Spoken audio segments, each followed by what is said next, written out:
कोई करोना करूना बच्चे सारा दिन मास्क पा पा के बेचारे तंग हो जाते। फिर असीं कहने थोड़े थोड़े नक तो थल्ले ला लो, तो पर लाओ ना, जे कोई आ जाए तो फिर ला लियो।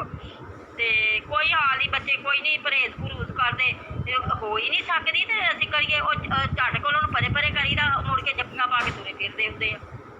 ते भला बच्चे इन्ना कंट्रोल होंदे आ भला? अद्धे आखे बच्चे सद्दो 40 है तो 20 सद्दो, 20 ना सद्दो। तो वो जिदन जेह्ड़े नहीं आउंदे होंदे वो भी आ जाते आ। ते सारा दिन भी तूं अज नहीं सी आउणा ते तूं कल आउणा सी, ते सारा दिन आ ही स्कूले चूरिया रहिंदा। ते सबक भी की पढ़ाउणा, एक सबक नूं 2 दिन पढ़ाउणा ना। वो बच्चों की समझ के केड़ा कल इन्हों पढ़ाया सी ते इन्हों केड़ा पढ़ाया सी, बस आ ही कुछ रहिंदा।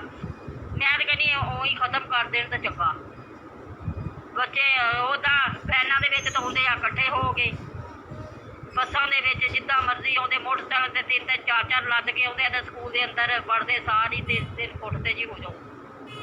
मेरी तो समझ तो बाहर कम आ।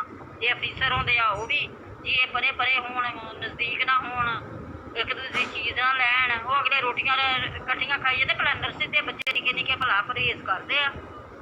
बस इदां ही तुरिया जांदा कम्म, होर तां कोई नहीं मसला है जिहड़ा एक दिन बच्चे होण एक दिन नहीं होण। बच्चों को बड़ा पता लगता। अज मैं समा लिख के दिता कि आह दिन तुसीं आउणा ते आह दिन नहीं आउणा। पता नहीं हुण सवेर नूं की करदे आ, रोज़ ही सारे ही बच्चे आए हुंदे आ।